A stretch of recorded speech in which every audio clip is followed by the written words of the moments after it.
Hey guys, how's everyone doing? Welcome back to Harry's Highlights. On this video, we're going to talk about the book Daring Greatly by Brené Brown. Now, this is all about understanding how to embrace vulnerability and imperfection. Now, what I want to talk about here is some of the philosophy in this is really interesting. It's really about understanding that shame and vulnerability and fear and all those things that are normally seen as negative should be embraced more, should be accepted that imperfections are still okay. See, vulnerability, for example, is the core of so many of those difficult or challenging emotions.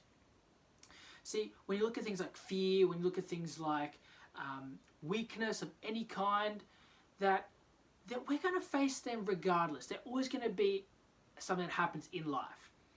And what this philosophy is all about is about understanding like how to embrace them and not reject them.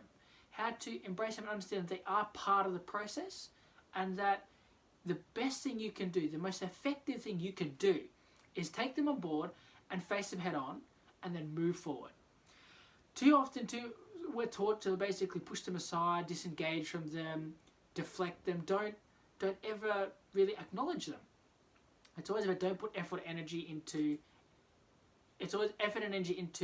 not being a part of them. Whereas what this Daring Greatly is about understanding, about taking them on board, about accepting and owning them, and then moving forward through that.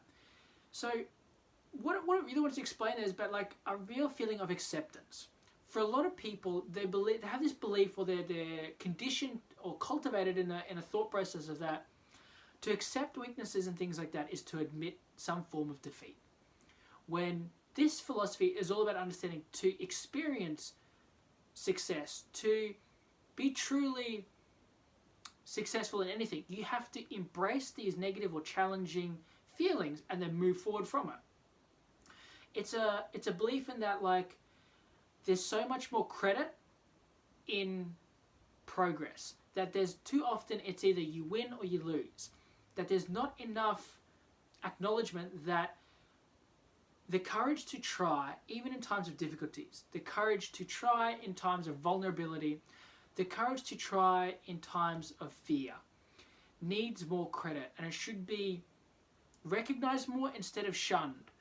These feelings of like shame and unworthiness that people are attaching to feeling vulnerable is wrong. It's about understanding that everybody's going to feel fear, or everyone's going to feel these difficult emotions at some point at some time. And that because you feel them doesn't make you immature, doesn't make you childish, small, or insignificant. It's part of what makes you human. And understanding that trying is worth credit, is that when you are scared and having the courage to take one step forward in front of the other, that more of a focus on progress instead of perfection. There's this belief that if like you either win or you lose, instead of that like trying, that when you were scared, when you didn't want to try, deserves more credit. And so it's a real thoughts process about understanding that vulnerability being the core of so many of these difficult emotions needs to be looked at differently. It needs to be, instead of looking at vulnerability as something to never embrace or never like take on board, it's about being more understanding and accepting of it.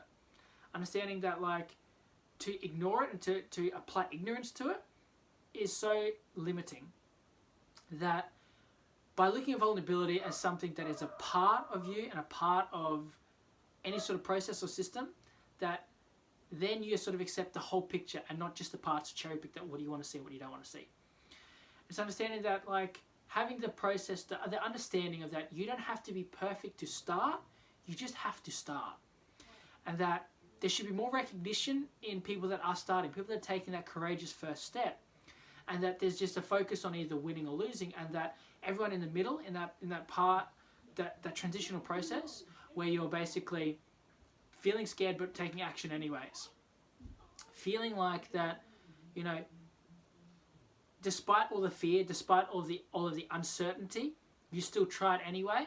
That's what it means to have, basically, to dare greatly, to do something even though you're not sure of the outcome, to have that philosophy and to basically develop self-worth from courage and trying, instead of developing self-worth based on winning or losing. it's more of a focus on understanding that there's not enough recognition for all the people that tried. It's the recognition goes to the people that succeeded, and that is it. And that all these people trying need to have more recognition that even though they haven't succeeded and they haven't got there yet, that the courage they took to try should be encouraged, should be built upon. You shouldn't be shunned or feel bad that you didn't make it. You should feel celebrated that you tried, even when you were reluctant to, even when you didn't want to. That it's not about a participation award, but it's about a celebration or recognition of that, yes, you didn't win. Yes, you did not succeed. That is true. Black and white, you did not make the mark. But not a trophy or an award for trying, but more recognition in the difficulty in that you did try. So turning the trying into a positive, not into a negative. And nowadays, in this age, it's very like, you tried and that's not good enough. And that is true. But the feeling of negativity that's attached to it is wrong. It's that, yes, you weren't good enough to win. So let's work on a solution to make sure it can happen. Not, you weren't good enough to win, you shouldn't try anymore. That like this cultivating a defeated mindset. It's about cultivating a mindset of persistence. That's what Daring Greatly is about. It's about persisting in times of challenge and difficulties and not shunning people or shaming people for not hitting the mark. And to really like to hit on that one is that like, it's not about, I can't stress that, it's not about an award for participation or that like you tried, we'll give you an award anyways. It's about you tried, you didn't make it, and that's right, you weren't good enough. But because you're not good enough is temporary. It's not fixed. It's that the fact that you tried to put in that effort, that's something you can work with.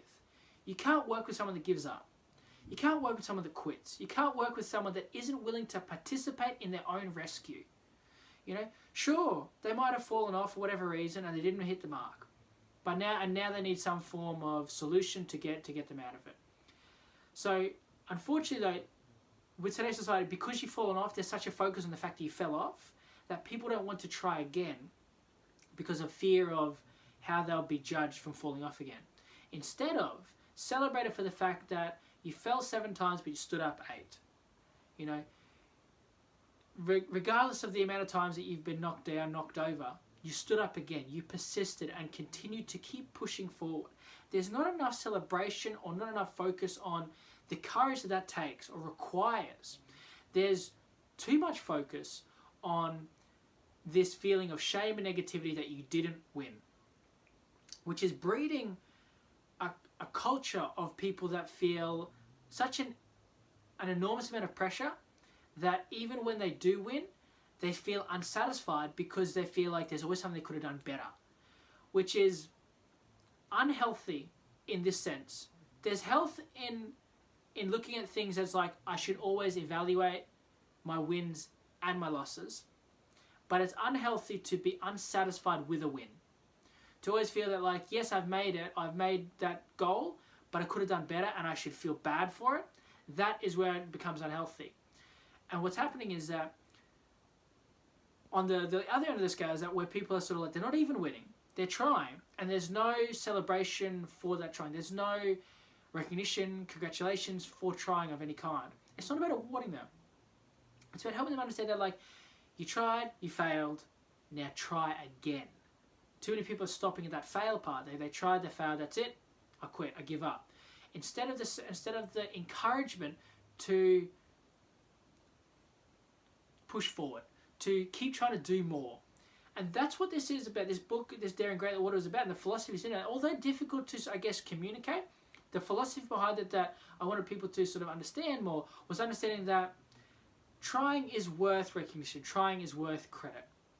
And that you may not have won, you might have failed, but the only true failure is when you stop trying.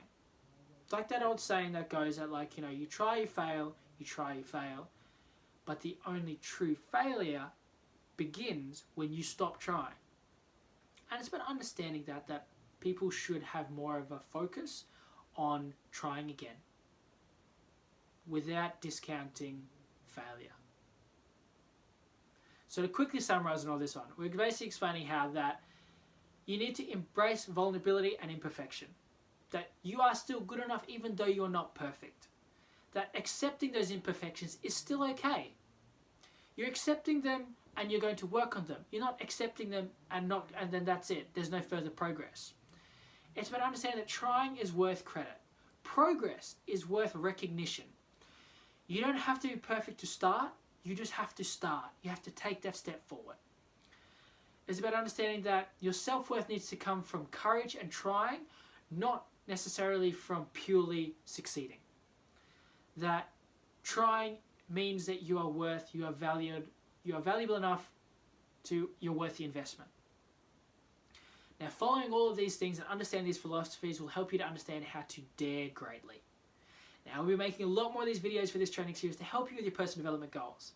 That's all for now though, so until next time, leave a comment below on what you like the most and look forward to sharing more with you in the next episode of Harry's Highlights.